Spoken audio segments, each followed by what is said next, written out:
कृपालवे श्री सद्गुरु भगवते नमो नमः। जय श्री राधे, जय श्री कृष्ण। आप श्रवण कर रहे हैं पूज्य भाई जी का परम पावन चरित्र, जो गीता प्रेस गोरखपुर के आदि संपादक रहे। आपके ही चरण छाया में साधनारत हैं एक सन्यासी संत पूज्य श्री राधा बाबा। तो साधनारत हैं आप, चिंतन में मग्न है सखी भाव धारण करके। और इन दिनों भाई जी की ऐसी चित्त की स्थिति हुई, भाई जी के मन में एक विचार उठा कि हम अपने आप को इस योग्य भी बनाएं कि औरों के भी काम आ सकें। ऐसी कोई शक्ति प्राप्त हो, प्रभु से ऐसा कोई विशेष अधिकार प्राप्त हो कि औरों को भी इस तरफ बरबस खींच के लाया जाए। ऐसी ऊंचा ऐसा अधिकार प्राप्त होना चाहिए। और उसके लिए फिर पूज्य भाई जी विशेष साधना में रत हो गए। भाई जी को चाहिए था एकांतिक स्थल। यद्यपि भाई जी को भगवान के दर्शन हो गए, राधा माधव के माधुर्य अभाव में प्रवेश हो गया, देव ऋषि नारद जी एवं अंगिरा ऋषि की कृपा से उनका निकुंज में प्रवेश हुआ, और अपनी कृपा से बाबा को भी धीरे धीरे उस स्थिति पे लाने का प्रयास कर रहे हैं आंतरिक अपनी कृपा से। और बाबा प्रतिदिन आगे बढ़ते जा रहे हैं साधना में। और बाबा तो योग्य है, मन बिल्कुल खाली है, संसार का कोई किसी भी प्रकार का आकर्षण बाबा के मन में नहीं रहा। सर्वस्व त्याग करके भाई जी के समर्पित हो गए। अब बाबा साधना कर रहे हैं और इधर भाई जी भी साधना कर रहे हैं। भाई जी किस लिए साधना कर रहे हैं? विशेष अधिकार प्राप्त करने के लिए कि हम जीवों का अधिक से अधिक कल्याण करें, इस तरफ सबको अग्रसर करें। अभी तो जो खाली हैं, जिनका चित्त संसार जिनमें नहीं है, जैसे पूज्य बाबा, ऐसों पर तो बाबा भाई जी कृपा कर देते हैं, उनको रसिक बना देते हैं, भगवान के दर्शन करा देते हैं। लेकिन भाई जी चाहते हैं कि जो फेल हैं लोग, उन पर भी कृपा हो। मैं अपनी तरफ से उनको ग्रेस मार्क्स दे के पास कर दूं, कृपांक दे करके पास कर दूं। तो देखते हैं भाई जी जिसको भी वस्तु अर्पण करना चाहते हैं, भाई जी अर्थात भगवान के दर्शन करना चाहते हैं, प्रेम राज्य में जिनको लाना चाहते हैं, उनके ऊपर भाई जी कृपा करते हैं। लेकिन वो कृपा को कैच नहीं कर पाते थे क्योंकि अनाधिकारी थे। वही कृपा बाबा को की, बाबा ने कैच कर ली। तो भाई जी को लगा कि जो बिल्कुल पवित्र मना है उनको तो मैं ला सकता हूँ, लेकिन जिनके अंदर इतर कामनाएं हैं, कलुषित मन है, लेकिन शरणागत आ जाते हैं, तो उनके ऊपर कृपा करता हूँ तो वहाँ वो असर नहीं होता जो असर बाबा के ऊपर हुआ। तो इसमें भाई जी अपनी कमी निकालते थे कि हमारे में इतना अभी योग्यता नहीं है कि जो हम अपने संकल्प मात्र से जिसको चाहें उसको प्रेम राज्य में खींच के ला सकते, तो हमारी कमी है। और इसके लिए फिर मुझको तैयारी करनी है। अब ये कहाँ से प्रेरणा भाई जी ने प्राप्त की? भाई जी ने अपने जीवन में कभी इस बात का प्रकाश नहीं किया। स्वयं भगवान ने कहा, या देव ऋषि नारद जी ने, या अंगिरा ऋषि ने, या सनकादिक ऋषियों ने, क्योंकि दिव्य जगत सूक्ष्म जगत के दिव्य संत भी भाई जी के पास आते रहते थे। तो कहीं ना कहीं से ये प्रेरणा मिली। भाई जी ने कहा होगा अवश्य किसी संत को कि जिनको मैं लाना चाहता हूँ आ नहीं सकते, और क्या करना चाहिए कि भूले भटके जीव जो फेल हो जाते हैं उनके ऊपर भी कृपा बरसे। तो कहा होगा, ये तो मैं अपनी तरफ से अंदाजे से कह रहा हूँ, कहा होगा किसी सिद्ध संत ने या भगवान ने कहा होगा कि इसके लिए तुम तैयारी करो अपनी, तुम्हारे पास वो पावर आए कि किसी को भी तुम पास कर दो। पास वालों पर तो कृपा हो जाए, लेकिन पास ही कोई नहीं हो पाता था। संत जब कृपा उड़ेलते हैं उससे पहले परीक्षा लेते हैं, और जब परीक्षा लेते हैं तो सामने वाला फेल होता है, तो वो कृपा कुछ वहाँ कर नहीं पाती। तो भाई जी यही चाहते हैं कि कोई फेल हो जाए उसको मैं अपनी तरफ से कृपांक दे करके, ग्रेस मार्क्स दे करके पास कर दूं और फिर निकुंज में उनका प्रवेश करा दूं। तो इसके लिए भाई जी को विशेष साधना करनी है, लेकिन चाहिए एकांत। गोरखपुर में गीता वाटिका में, गीता प्रेस में कोई ऐसा एकांतिक स्थल नहीं, क्योंकि वहाँ तो अखंड कीर्तन है, आवाज़ आती है कानों में। तो भाई जी को चाहिए था ऐसा पवित्र एकांतिक स्थल। तो फिर अपने चित्त की बात कही तो दादरी, डालमिया दादरी हरियाणा में पड़ता है, वहाँ के सेठ ने कहा कि आप हमारे यहाँ एकांतिक स्थान है और आप वहाँ आ सकते हैं। फिर भाई जी वहाँ गए चरखी उसमें दादरी में, और वहाँ व्यवस्था कर दी गई, बाबा साथ में, क्योंकि बाबा का तो नियम है ना कि 24 घंटे में एक बार पूज्य भाई जी के दर्शन करने, और ये ठाकुर जी की आज्ञा भी थी बाबा को, तो इसलिए बाबा भी साथ में। और बाबा के जो भाई जी के परिवार वाले हैं, पूज्य माँ जी, भाई जी की धर्मपत्नी, वो भी साथ में। तो वहाँ कई महीने भाई जी रहे, लेकिन वहाँ पर फैक्ट्री का अपना शोर शराबा था। तो भाई जी को लगा कि मेरे योग्य एकांतिक स्थल नहीं। 2-3 महीने रहे और खूब भाई जी ने साधना की, और भाई जी एकांत रहते थे। दिन में 2 बार आते थे चर्चा करने के लिए, और एकांत में रहते साधना में। और फिर उनका अपना लीला चिंतन तो चलता था, भीतर लीला प्रकट होती थी, वो अलग। और भाई बाबा के लिए अलग व्यवस्था कर दी। बाबा भी अपनी साधना में रत हैं, चिंतन में रत हैं। बाबा साधना कर रहे हैं, बाहर पार्क में बैठ गए आकर के, आंखें बंद, और भाव में बह गए, लीला में प्रवेश। मैं सखी प्रीतम के लिए सुंदर हार फूलों का बना रही हूँ। प्रियतम आते हैं और मैं उनको माल्यार्पण करती हूँ, और कभी कभी प्रीतम मेरे हाथों से हार लेकर मुझको ही पहना देते हैं। ये अंदर लीला चलती है। और कई बार बाबा की आंखें खुली होती हैं, पार्क में बैठे और पार्क दिखना बंद हो जाता, तो उसकी जगह दिव्य वृंदावन प्रकट हो जाता था। सामने जमुना जी बहती हुई, और स्वयं जमुना के किनारे एक कुंज में, जो जमुना महारानी ने दिया था कुंज रहने के लिए, अपने आप की अनुभूति करते हैं। बाहर के लोगों को दिखाई देता है बाबा गेरुआ वस्त्र में है, रुंड मुंड सिर है, सन्यासी संत हैं। लेकिन उस समय बाबा अपने आप को सन्यासी संत न देख करके एक सखी के रूप में अपने आप को देखते थे। शुरुआत में तो आंख बंद करके चिंतन में देखते, लेकिन अब तो आंखें खुली भी अपने आप को देखते। बड़े बड़े केस, सुचिक्कन, और प्रीतम श्याम सुंदर आए और सखी के केसों को संवारने लगे, और आंखें खुली बाबा की। ऐसी बाबा की ऊंची स्थिति हो गई। यहाँ जब तक बाबा रहे भाई जी के साथ दादरी में, डालमिया दादरी में, तो यहाँ अभी ठाकुर जी, अभी प्रेम, रस नहीं, रस इससे आगे की वस्तु है। श्री कृष्ण में अनुरक्ति है, ये प्रेम है, और राधा कृष्ण दोनों में अनुरक्ति है, ये रस है। मेरा और कृष्ण का प्रेम है, ये प्रेम है, लेकिन राधा कृष्ण का प्रेम है परस्पर, और हम उसमें सेव करें, ये रस सेवा है। तो प्रेम से आगे रस है। अभी बाबा प्रेम में बाबा का प्रवेश हुआ, रस में नहीं। अभी बाबा सखी भाव से प्रतीक्षा करते हैं। वृंदावन में जमुना किनारे एक निकुंज में बैठे, संध्या के समय प्रीतम श्याम सुंदर आएंगे, मैं उनकी सेवा करूंगी, उनसे वार्तालाप करूंगी, उनके दर्शन होंगे। अभी इन भाव में बाबा प्रेम में है, अभी प्रेम की लीला है।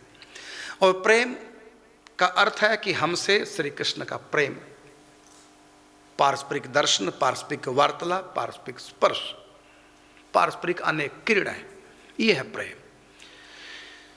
और इसके बाद फिर सखी भाव, ये गोपी भाव है। गोपी भाव के बाद आता सखी भाव, और सखी किनकी? तो राधा रानी की। अभी तक बाबा सखी हैं श्री कृष्ण की। प्रेम में श्री कृष्ण के प्रति अनुराग होता है, और जब प्रेम पक जाता है फिर रस बनता है। उस रस में फिर गोपी भाव न होकर के सखी भाव, और सखी का झुकाव ये नहीं होता कि मेरा कृष्ण से प्रेम हो, नहीं, बल्कि राधा कृष्ण का परस्पर प्रेम हो और मैं उन दोनों की सेवा कर रही हूँ। इसको बोलते हैं रसमयी सेवा। एक होते प्रेममयी सेवा। प्रेममयी सेवा है कि कृष्ण से हमारा प्रेम है, हम उनकी प्रेममयी सेवा कर रहे हैं, ये प्रेममयी सेवा। और रसमयी सेवा क्या है कि राधा कृष्ण परस्पर प्रेम है, परस्पर ये रासलीला कर रहे हैं, केली कर रहे हैं, चाहे वो होली लीला, चाहे जल केली है, चाहे झूला लीला है, अनेक प्रकार की लीला है। उन लीलाओं में हम सहयोग कर रहे हैं, ये रस है। तो सखी का कृष्ण राधा दोनों से प्रेम न हो करके दोनों के सुख से प्रेम होता है, इसी का नाम है तत् सुख सुखिया भाव। हमारा कृष्ण से अधिक कृष्ण के प्रेम से, कृष्ण के सुख से सुख प्रेम हो जाता है। राधा रानी से प्रेम है, लेकिन उससे भी अधिक राधा रानी के सुख से हमारा प्रेम है, और ये बहुत ऊंची बात है।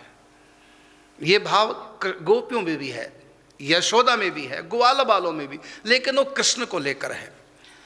यशोदा भी कन्हैया को दूध पिला रही है, और कन्हैया के लिए दूध चूल्हे पे गर्म हो रहा है, उबलने लगा, नीचे ना गिर जाए तो कन्हैया को छोड़ करके दूध को संभालने चली। मतलब कृष्ण से ज़्यादा प्रेम किससे है? दूध से। दूध का अर्थ क्या है? ये श्री कृष्ण के लिए है, श्री कृष्ण का सुख है, वो उसको श्री कृष्ण पिएंगे। तो श्री कृष्ण से भी अधिक यशोदा का किससे प्रेम है? श्री कृष्ण के सुख से। और श्री कृष्ण का सुख क्या है? दूध वो चूल्हे पे उबलने लगा है, गिर ना जाए, क्योंकि वो श्री कृष्ण का सुख है। श्री कृष्ण के सुख के लिए माँ यशोदा ने कृष्ण को छोड़ दिया और तुरंत भागी दूध के पास। मतलब कृष्ण से प्रेम है, लेकिन कृष्ण से भी अधिक कृष्ण के सुख से प्रेम है। यह है सच्चा प्रेम, इसी का नाम है तत्सुखी सुखित्वम, तत्सुख सुखिया भाव। ये प्रेम का है, प्रेम में भी तत्सुख सुखिया भाव है। अब इसके आगे रस है। रस में होता क्या है? रस में राधा रानी भी आ जाती है, और राधा कृष्ण का पारस्परिक जो रस है, पारस्परिक जो प्रेम है, उस प्रेम से प्रेम हो जाना, ये रस है। फिर समझेंगे, मेरा कृष्ण से प्रेम है, कृष्ण के सुख से प्रेम है, और मैं कृष्ण को सुखी देखना चाहती हूँ, सुख देना चाहती हूँ, ये प्रेम लीला है। लेकिन राधा कृष्ण का पारस्परिक प्रेम है, ये परस्पर खेलें, किलोल करें, सुख विलास करें। उस विलास से जो आसक्ति है उसका नाम है रस। ये प्रेम से आगे की वस्तु है। तो बाबा इस समय रस का तो बाबा को भी बहानी नहीं है, अभी बाबा प्रेम लीला में चल रहे हैं। और इसलिए निमार संप्रदाय का जो महावाणी ग्रंथ है उसमें लिखा है कि नेम प्रेम ते पर चलो परंपरा को पंथ। ये है उरे उरे, मतलब इस तरफ उरे रह गयो नेम और प्रेम को पंथ, पर चलो परंपरा, परंपरा को परम पंथ। रह गए उरे नेम और प्रेम को पंथ। नेम जो भी हम धारण करते हैं, पूजा पाठ आदि सब, ये नेम के अंतर्गत है। और भगवान में आसक्ति हो जाए, कृष्ण में, ये प्रेम का पंथ है। ऐश्वर्य तक नेम होता है, ऐश्वर्य के आगे जब माधुर्य आता तो प्रेम, और इसके आगे है रस। जब कृष्ण अकेले नहीं होते, साथ में राधा रानी होती है। ये युगल उपासना है, और इसमें भी राधा रानी की मुख्यता है। हमारा कृष्ण से प्रेम है, सबसे अधिक कृष्ण से प्रेम, उससे भी अधिक राधा रानी से प्रेम, राधा रानी से भी अधिक राधा रानी के सुख से प्रेम। ये है रसोपासना। तो बाबा की भी उपासना चल रही है। भाई जी रस में डुबोना चाहते हैं, प्रेम से भी आगे बढ़े। और भाई जी की जो इस समय उपासना चल रही है वो अलग ढंग की है, वो कुछ पाने के लिए नहीं चल रही। भाई जी तो महाभाव में प्रतिष्ठित हो गए, अब भाई जी को कुछ पाना शेष नहीं रहा जिसके लिए वो साधना करें। भाई जी इस समय साधना कर रहे हैं लोक कल्याण हित, कि मुझको वो शक्ति प्राप्त हो कि जिनको मैं ये प्रेम देता हूँ तो पहले परीक्षा करता हूँ, परीक्षा में फेल हो जाते हैं, फिर मैं वो सुख दे नहीं पाता उनको, फेल जो हो गए उनको इस रस में डुबो नहीं पाता। तो ये जो फेल हो जाते हैं, तो मैं अपनी तरफ से इनको मार्क्स दे दूं पास होने के लिए, जिसको बोलता है कृपांक। तो ऐसी मेरे पास अधिकार हो, ऐसा मेरे पास योग्यता हो और ऐसा अधिकार मुझको मिल जाए कि जो फेल हो जाए उनको भी मैं अपनी तरफ से कृपा करके पास कर दूं और फिर उनको प्रेम में डुबो दूं। तो इसलिए भाई जी साधनारत हैं। बाकी अपना आनंद तो ले रहे हैं, प्रिया प्रीतम की सेवा में आंख बंद करके चले जाते हैं, माँ भाव में प्रवेश होकर के खेल कर रहे हैं, वो अपना आनंद तो ही है, लेकिन अपने आनंद के साथ साथ विशेष साधना कर रहे हैं। वो क्या साधना कर रहे हैं ये भाई जी ने किसी को बताया नहीं। तो विशेष साधनारत है कि मुझको ऐसा अधिकार प्राप्त हो जाए कि मैं औरों के लिए भी कुछ करूं। और ये संतों में सहज होता है। जैसे शंकर जी के बारे में कहा ना कि कर्पूर गौरम करुणावतारम, इसको बोलते हैं करुणा। जब संतों में विशेष करुणा उतर के आती है तब उनको लगता है हम समाज के लिए कुछ करें, हम दुखी लोगों के लिए कुछ करें, हम भटके हुए मानव समाज के लिए कुछ करें। संत करते हैं जितनी उनकी समर्थ होती है, लेकिन भाई जी क्या करना चाह रहे हैं कि इनको भी यही रस मिले। तो भाई जी सोचते हैं कोई भी आ जाए ऐसा योग्य। तो राधे बाबा आए जब 1936 में, बस कर दिया पहले मिलन में उनका काम। लेकिन ऐसे तो बाबा जैसे सब विरक्त नहीं होते, मन सबका फंसा होता संसार में। तो ऐसी स्थिति में जब फेल हो जाते हैं लोग तो भाई जी को कष्ट होता है। उनके अंदर करुणा जो होती है वो करुणा में वो दुखी हो जाते हैं कि इनके ऊपर कृपा की है लेकिन वो कृपा का कोई असर ही नहीं मैं देख रहा हूँ। तो मुझ में कमी है कि जो मैं अच्छी तरह से इनको पढ़ा नहीं पा रहा हूँ, इनको योग्य बनाऊँ। उसके लिए भाई जी साधनारत है। तो गुरु शिष्य की साधना चल रही है। समाज से बिल्कुल तटस्थ हो चुके हैं। गोरखपुर छोड़ करके गोरखपुर से आ गए डालमिया दादरी हरियाणा में। उसके बाद वहाँ से भाई जी ने कई पत्र लिखे। एक पत्र लिखा क्योंकि वहाँ पर थोड़ा सा मिल का वो था, तो मिल में थोड़ा होता है हल्ला गुल्ला। तो भाई जी को लगा कहीं मैं गंगा किनारे जाऊं और एक दो व्यक्ति को पत्र लिखे कि एकांत में मैं रहूं, ऐसी कोई व्यवस्था हो। और साथ में पत्र में भाई जी ने लिखा भी है, गंगा किनारे किसी जगह का वो पत्र है कि यदि आपके स्थान पर, किसी संत को लिखा था जो व्यवस्थापक थे आश्रम की, यदि आपके स्थान पर ऐसी व्यवस्था हो कि मैं अपनी तरफ से कमरा बना दूं, जो भी उसका खर्च होगा मैं सब देने को तैयार हूं। उस आश्रय में मैं अपना कमरा बना दूं और मैं अपने परिवार के साथ रहना चाहता हूँ, एकांतिक, और ऐसा स्थान जो मेरे कारण से किसी को कोई कष्ट ना हो और किसी के कारण से मुझको कोई साधना में विघ्न ना पड़े।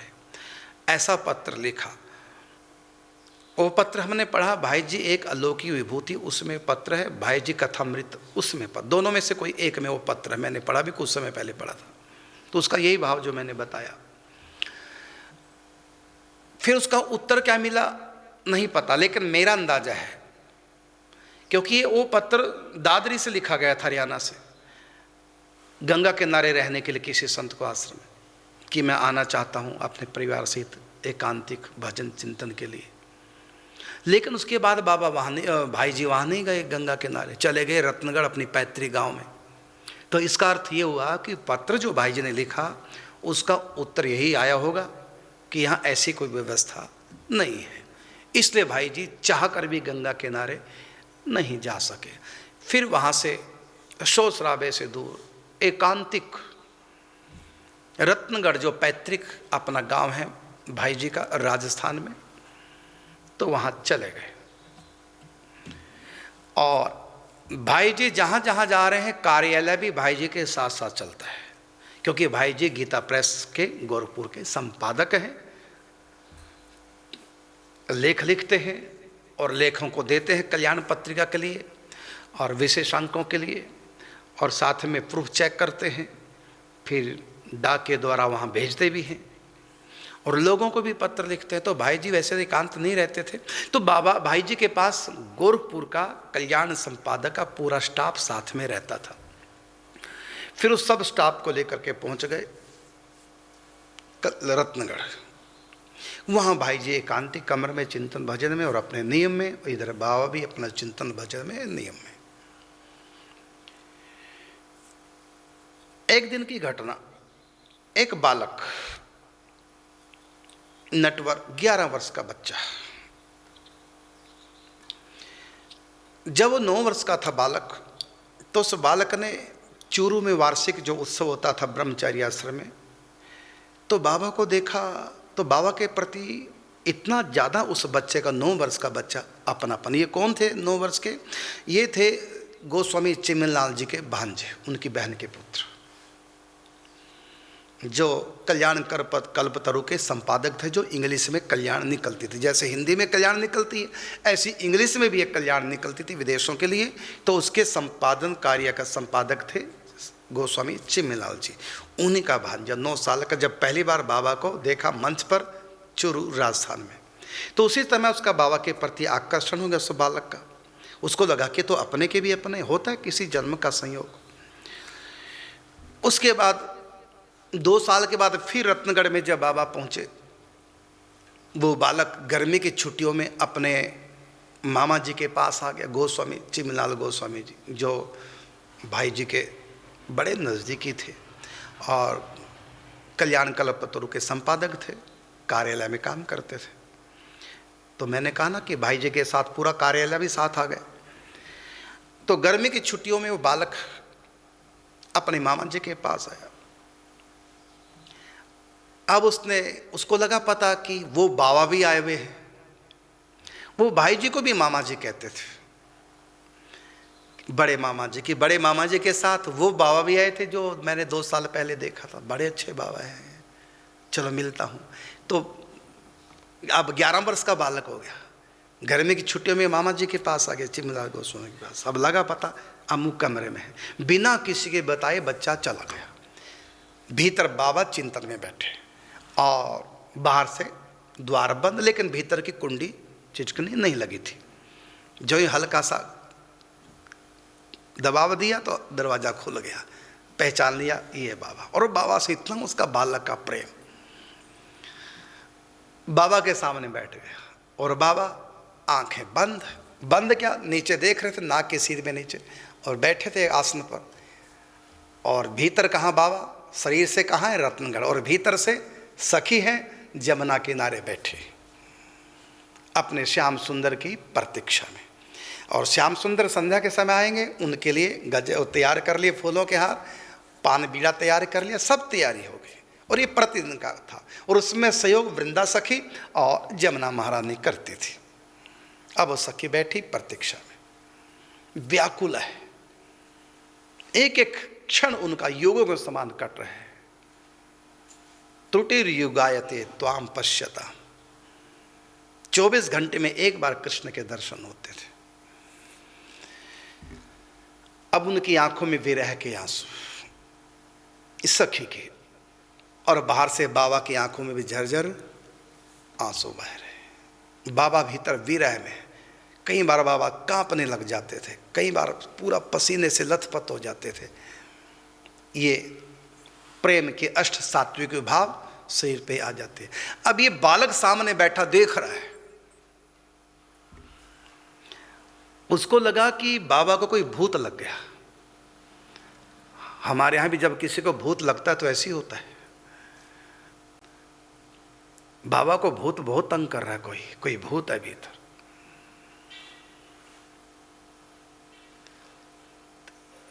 अब वो काफी देर देखा उन्होंने, कभी बाबा की आंखों में आंसू, कभी पसीना, कभी बाबा ऐसे ऐसे कांपने लग जाता, कंपन होने लग जाता, कभी बाबा के चेहरे का रंग ही बदल जाता, और कभी कभी बाबा मूर्छित जैसी अवस्था में आ जाते, बाहर का होश नहीं रहता था।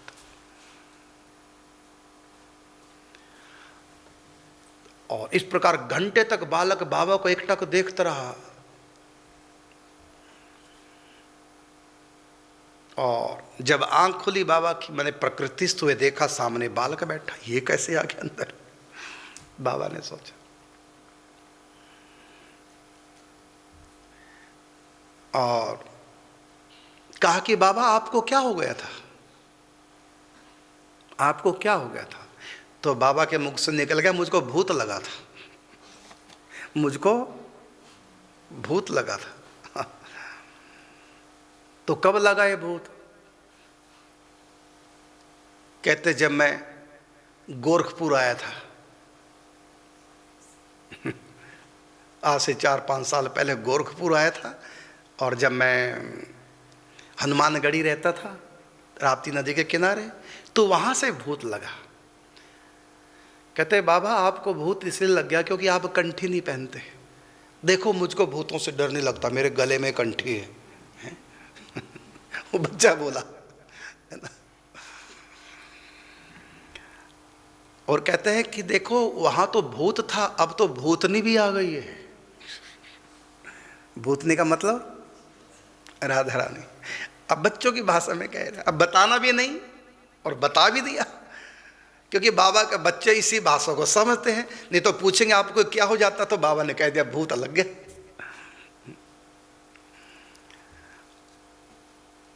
और अब तो भूतनी भी आ गई है ना।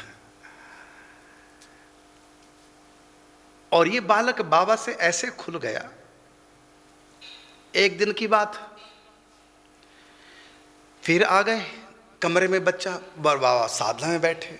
बाबा कभी रोए, कभी मिलन, कभी विरह, ये सब देख रहे हैं बाहर से। अब बच्चे को तो कुछ पता नहीं क्या हो रहा है। बच्चों को लगा कि बाबा को भूत मैं दूर करूंगा।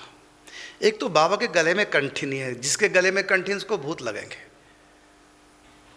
तो उस बालक ने अपनी कंठी खोल के बाबा के गले में पहना दी। बाबा को होश ही नहीं, बाबा तो चिंतन में मगन है, वो तो सखियां भीतर से। और एक बार तो लगा कि बाबा शरीर तो नहीं छोड़ गए, लेकिन देखा सांस तो आ रहे हैं, लेकिन बड़े मंद हैं, तो भूत मैं उतारूंगा। अब गले में बाबा की कंठी बांध दी और लगे मंत्र का जाप करने, श्री कृष्ण शरणम मम, श्री कृष्ण शरणम मम, लगातार जप करने लगे भूत को हटाने के लिए। और इधर लीला क्या चल रही है, बाबा के पास सखी है ना, भीतर से ठाकुर जी आए, मिलन हो रहा है ठाकुर जी से, रसमयी सेवा की ठाकुर जी की, गले में हार पहनाया, ठाकुर जी ने सखी को हृदय से लगाया। उसके बाद कहा अच्छा इतना मने बाबा का, तो बाबा की मने सखी की आंखों में आंसू। तो ठाकुर जी ने क्या किया, उन आंसुओं को लेकर के सखी के अपने ऊपर लगे छिड़कने। फिर दोबारा आंसुओं को लिया, फिर वृंदावन में लगे छिड़कने और कहा वृंदावन के वृक्षों को, पशु पक्षियों को, सब पवित्र हो जाओ, ये प्रेम के आंसू है, मेरे भगतन के प्रेम के आंसू, जिनका जग में मोल न तोल।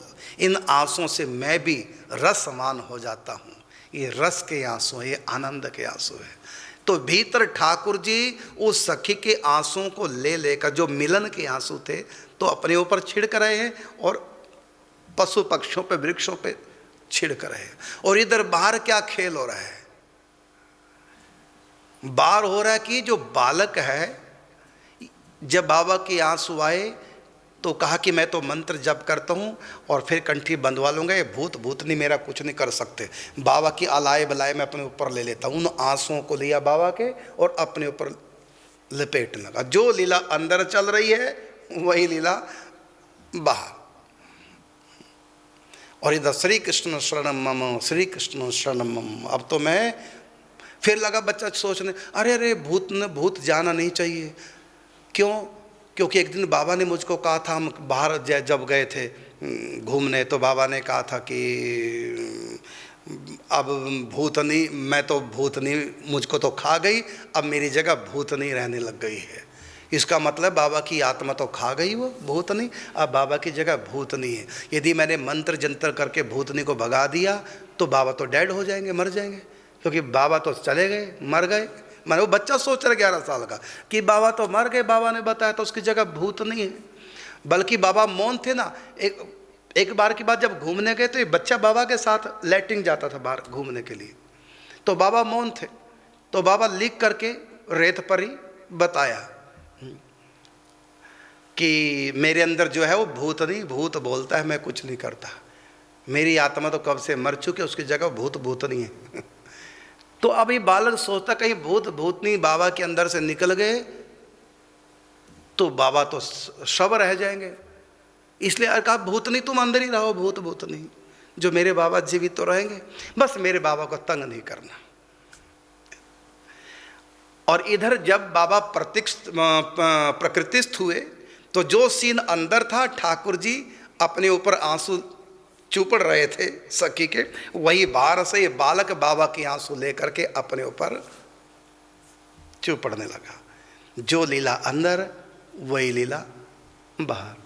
इस बच्चे के संग बाबा कई बार फुटबॉल खेलते थे, कई बार एक दूसरे को पीटते थे, राधा राधा कहकर बच्चे से खेलते थे राधे बाबा। यही बालक बाद में सन्यासी हो गया, नाम हुआ साधु कृष्ण प्रेम। इन्होंने बाबा का चरित्र लिखा था, ये चिमल गोस्वामी चिमलाल जी के भांजे हुए। अब विस्तार से कथा भी कल बताएंगे।